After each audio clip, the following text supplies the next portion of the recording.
How to change black and white screen to color in Windows. Hi everybody and welcome back to our channel. In today's video, we are providing you with a step-by-step tutorial that we can follow, and you can just go and enable a color filter. Let's just dive right into the video and get started.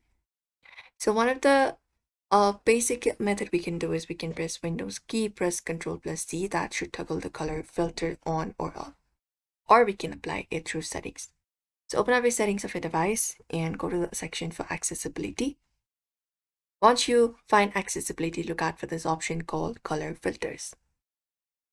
Once you find color filters, you can just go over and turn this option on. So find color filters and we can look out for this toggle option that we can click on usually in order to turn it on.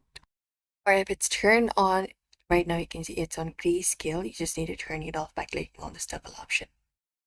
Or if it's high contrast mode, what we can do is in our settings, again, go to accessibility, and within there, go to the option called contrast themes.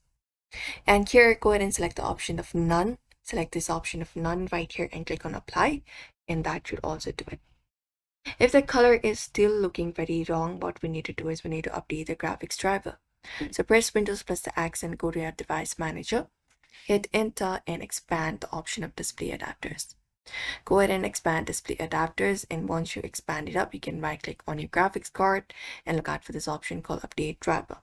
And that way also you should be able to do it. If you mean only some applications are black and white, that may be because your laptop may have some issue or the application itself is faulty. So for now, we hope this video was helpful. Give this video a like and subscribe for more tips and tutorials.